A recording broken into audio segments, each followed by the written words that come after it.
Is your baby refusing to eat solids, or you're just overwhelmed by the amount of information out there? Well, stay tuned as I share with you my fail-proof tips that will ensure your baby will eat. These tips are really practical and quite easy to use, and they'll ensure that the meal times are enjoyable for you and your baby. Hi, if you're new to my channel, my name's Emma. I'm a pediatric occupational therapist and mum to 2 gorgeous children. So you've decided to start giving your baby solids, which is a really exciting time, but you're just not that sure where to start, or you've been giving your baby solids for a few months now and they're just not progressing. Well, these tips are going to help you ensure that your baby will eat some food and make meal times really enjoyable. The first thing I want to cover is making sure that you have realistic expectations of what you should be expecting from your bub in the first few months of trying solids. So in the first few months of trying solids, the aim of each mealtime is that your baby will actually be exploring the food by touching it, placing it in their mouth. There isn't a huge focus on swallowing a large quantity of food. So we're not expecting them to eat a bowl of food, say. What we are expecting is in the first few times that you give them solids, they may only have half a teaspoon of food, and that is totally fine, and it's actually really successful. So just take the stress off yourself and your bub during these meal times in the first few months, and know that all you're wanting to do is get your baby to be happy exploring and touching, smelling and looking at food. You don't need to be stressed if your baby's not eating a large quantity of food, because in the first 12 months of their life, they get most of their nutrition from breast milk or formula. After 12 months of age is when you'd be expecting them to primarily get all their nutrition through meal times that they have with their family, so eating solid meals with the family. So now that we've got a realistic expectation of what we are expecting our bubs to do when they're eating solids, the next thing I want to talk to you about is timing of having solids. So generally, initially, you'll only give them 1 solid meal a day, and generally it's recommended that you give it to them after a breastfeed. Now I know you'd be thinking, but Emma, they're not going to be hungry. But when a baby's really hungry, they're going to be really cranky and want to have the breast milk or the formula milk, and that's because they know that that's very easy and it solves their hunger problem straight away. After a breast milk, they're going to be more likely to be quite happy to sit at the high chair and explore food, and there is going to be enough room in their tummy for them to have a small amount of food, which is perfect. After about 9 months, that's when you swap that the baby will have solids prior to a breast milk or a formula milk, and that's because they're increasing the amount of solids that they will be eating. So in the first few months when you try introducing solids, make sure you do it when your baby's quite happy, which is generally after a formula feed or a breastfeed. My next tip is to use a high chair. I know this is kind of common sense, but sometimes people will feed their baby holding them in their arms because their baby's nice and calm. But when you're spoon feeding your baby in your arms, they aren't actually able to see the food or look at it or smell or touch the food, which is really important when they're learning to eat. The other thing is that they can't actually see you, and during meal times, you're the person that's going to show them that food's okay and not a scary thing, and that you're going to show them how to actually eat the food. So they need to be able to see you. So first tip is to use a high chair. Now that leads me into my second tip, which is that we need to make sure that when they're seated in the high chair, they're supported posturally. So kids at this age generally have the ability, so at 6 months I'm talking about, they have the ability to sit upright, but they might only be able to hold it for a few minutes, or they'll use their arms and prop themselves on the tray. This means that they can't actually use their arms to play with the food because they're so busy trying to sit upright. Or if they are in the high chair, they start to fall to the side, which then means that their head's not in the middle of their body, which means it's really hard for them to eat the food and swallow it. So we want them to be sitting nice and straight in the high chair and be supported as possible, so that they're actually focusing on the skill of eating, which in itself is really difficult, rather than the skill of sitting upright. My next tip is to turn off all distractions in the room that you're feeding your baby the solids. So if you've got music on or the TV on, or you've got really busy family around in the kitchen, which is quite distracting for your baby, try and have it so that you can turn off the TV, turn off the music, and that if any other family members are around, they're sitting at the table too, because they can socially model to the child how to eat the food. Meal times themselves are extremely difficult for babies, and you know now that your baby is really highly distracted by any noise or by any visual distractions. So turning off all distractions will mean that your baby can focus on meal times and ensure that that experience is quite enjoyable and pleasant. If you're playing a TV and you're just spoon feeding your baby, then they actually aren't focusing on the skill of eating. They're just kind of in their own little world, and they're not even thinking about opening or closing their mouth or what they're swallowing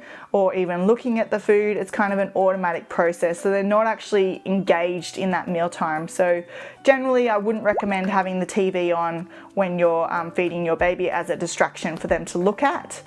We want them focusing on the activity itself. The next tip is embrace the mess. Now I know this is very hard for lots of parents. My husband finds it extremely difficult, and that is meal times themselves in the first few months, even up to the first year, and when you give your baby spoons at 12 months of age, it gets even messier. But they're generally really messy experiences. So we do want your baby to touch the food. We do want them to look at it. We want them to play with it. We want it to accidentally touch the food, and then they might put it in their mouth and swallow the food. All these steps are really good in helping the baby kind of go, oh, that's what it might feel like. This is what the food feels like when it's in my hand. That might be what it feels like in my mouth. And as the food textures get more complicated, they will generally touch the food first, and then they'll know that, oh, maybe I need to mush the food a bit more when it's in my mouth. Well, I recommend that when you're introducing solids to your baby, I would actually smear some of the food on a tray, or if you're using a high chair that goes straight to the dining table, put some on the dining table, and then I would show your baby how to actually play with the food. So I would start putting my fingers in the food, banging it around, and then your baby will actually copy. So we want them to touch and play with the food. It prepares them for what's going to come, and makes it so that it's not so scary for them. And meal times themselves, eating food, is actually a really, really complicated task. There's actually 32 steps to eating. So one of the first step is looking at it and smelling at the food, and then interacting it with your hands, and then slowly getting it to your mouth. So placing the food on the tray gets them to look at it, smell it, then they interact with their hands, and then they actually accidentally put it in their mouth, which is all great steps when you're learning to eat solids. Now, if you're like my husband and you find this extremely difficult, you might want to put your baby in a paint smock. They're really cool. You can get little baby ones at the moment, which is fantastic. So you just put the smock on. That way their clothes won't get all dirty, and you'll be more than happy for them to play with the food. The other thing is that you might want to put something on the ground, and that's just something that's wipeable. So I use a mat that you can paint on, and I just put that on the ground, and then you can wipe it afterwards. So then everything's clean after eating. Now, the other thing that I know you will find very, very difficult is that I don't actually recommend that when your baby's eating solids, you use a spoon and scrape the food from their chin after every spoonful. And that is because if I did this to you and you got a spoon and scraped it up your chin, you would probably shudder, and you would also think that's not a very nice feeling. So we want meal times to be enjoyable for your baby, which means we don't wipe their mouth until at the end of the meal. So at the end of the meal, I would generally get a wet face washer and I would wipe across their face. And that's to ensure that they don't get turned off eating by me constantly scraping their chin.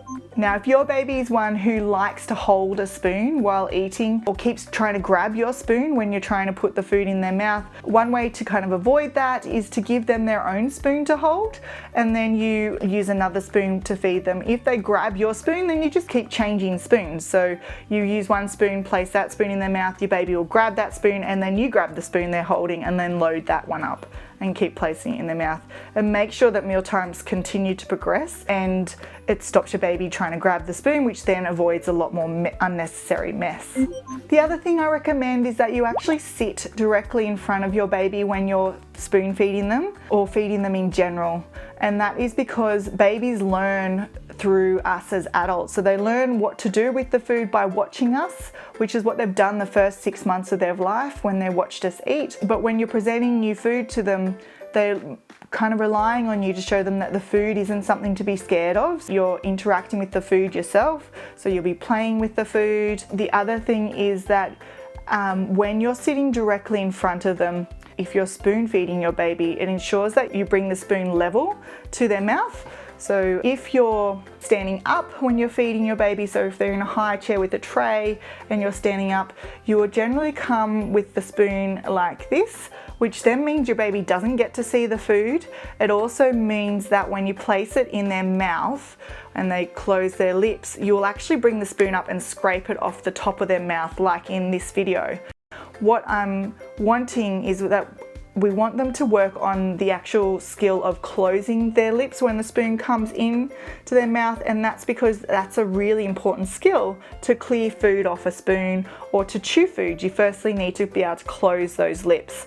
So when you're bringing a spoon to their mouth, you want to make sure it's level, and then you bring it in, and what you do is when you bring the spoon to their mouth, you go ah, and your baby will automatically copy, and they will go ah, and then you put the spoon in their mouth, and then you go mum mum mum mum mum, and remove the spoon as your baby copies that movement and goes mum mum mum mum, and clears the spoon from their mouth, which then clears the food off the spoon.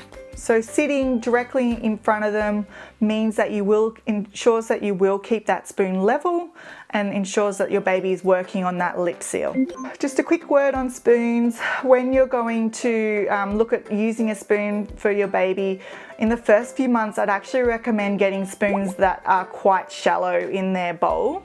And that is because when your baby's working on that lip closure to remove the food, they don't actually need to use a significant amount of lip closure to clear the food off the spoon. It will be quite easy for them to clear the food off the spoon, which ensures that they get success and that food is in their mouth. If you use a spoon with a really deep bowl like this one, it's actually really hard for them to clear the food off the spoon because they have to use such force and such significant lip closure to clear the food off the spoon. So shallow spoons are the best and when you're first starting out with your bub. So that's it, mums and dads. I've shared with you my fail-proof tips which will make mealtimes more enjoyable for your bub and ensure they have success. If you're wanting to work out what your child's developmental milestone should be at 6 months, click on this video and I'll explain what you should be expecting for your bub at 6 months of age. Thanks for tuning in. I hope you found the information helpful. If you've liked it, hit that like button. Be sure to subscribe. Hit the bell to be notified when I release a new video every week. Feel free to share this video with any other parents who might be thinking about introducing solids to their baby or are struggling with introducing their solids to their baby. Tune in next week as I talk about more parenting tips and tricks which will make your life as parents easier and give your child the best start to life.